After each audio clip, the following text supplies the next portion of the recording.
꽃동산 공동묘지.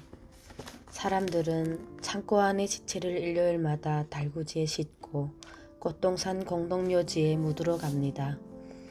어느 날 나도 그 그룹에 속해서 가보게 되었습니다. 삽, 곡괭이, 곽쥐들을 메고 나를 포함하여 우리 일행 6명의 뒤를 경비선생이 총을 메고 따라왔습니다.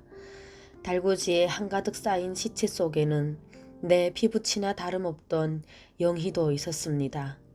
시체가 된 영희를 묻으러 산으로 향하고 있다니 말로만 듣던 꽃동산 공동묘지에 도착했습니다. 나는 그곳에서 깜짝 놀랐습니다. 아니, 그 생소하고 참혹한 광경에 기절할 뻔했습니다. 여기저기 널려있는 뼈들이며 머리들이라니 어찌 지상에서 이런 일이 있을 수 있단 말인가.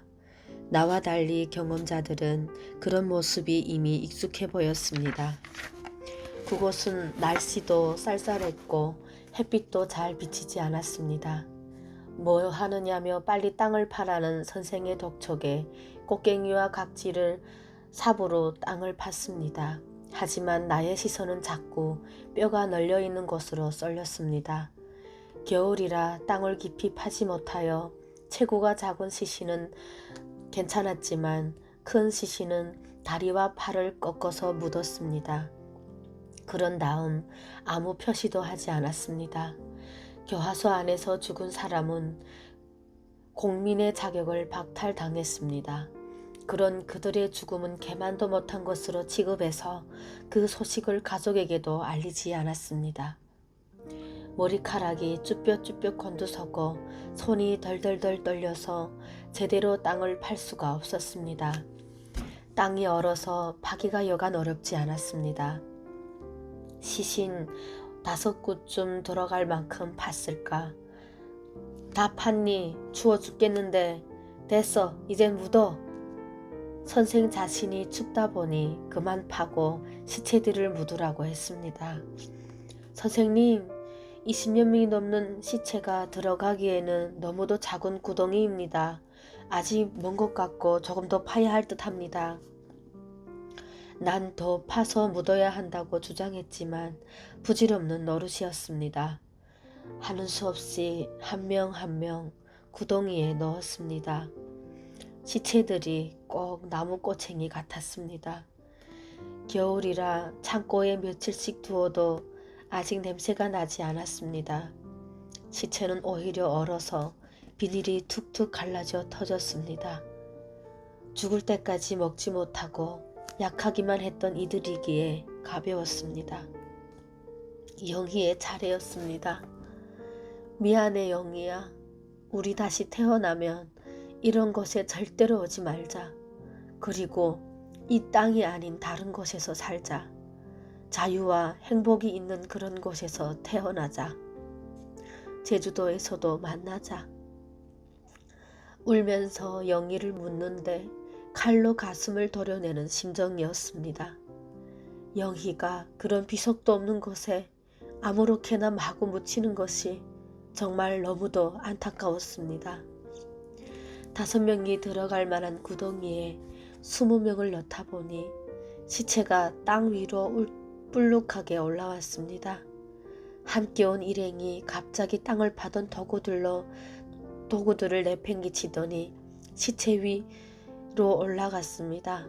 2 발로 꽝꽝 누르기 시작했습니다. 뭐해? 너도 발로 꽝꽝 내리눌러. 그래야 좀 더 내려가지. 반장이 멍하니 서 있는 나에게 말했습니다. 그제야 나는 그게 무슨 몸짓인지 알 수 있었습니다. 참으로 끔찍한 일이었습니다. 소름이 끼쳤습니다. 하나님 보고 계십니까?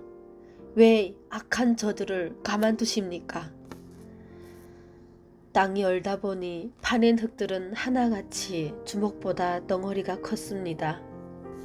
그것을 흙 대신 시체에 떡떡 묻혀 놓았습니다. 그렇게 하여 커다란 묘지가 되기는 했지만 흙덩이 사이사이에는 시체들이 여전히 보였습니다. 꽃동산 공동묘지, 아니 증산교양소의 묘지는 이름뿐 그저 형식적인 묘지에 지나지 않았습니다. 여기에 묻힌 그들은 자신들이 왜 죽어야 하는지도 모르고 억울하게 세상을 떠났습니다. 죽는 순간까지도 이 땅에 저항할 힘도 없는 연약한 이들이었습니다. 빈 달구지를 끌고 꽃동산에서 내려오는 내내 떨렸습니다. 다리가 후들거리고 몸이 떨리고 마음이 떨렸습니다. 죽음이 무서워서 떨렸습니다. 제대로 걸을 수가 없었습니다. 21살의 겨울이었습니다. 무섭고 원망스러웠습니다. 그날 밤이 영희가 없는 세상이 영희뿐 아니라 꽃동산에 묻힌 모든 사람을 죽인 세상이 단지 영희가 내 곁에 없어서 무서운 것이 아니었습니다. 얼마든지 살 수 있었던 영희가 병도 아닌 병 때문에 죽었다는 사실이 원망스러웠습니다. 그 순간이 내게도 언제 찾아올지 몰랐습니다. 다만 남들보다 시기적으로 조금 늦을 것일 뿐 21살에 바라본 세상은 온통 암흑이었습니다.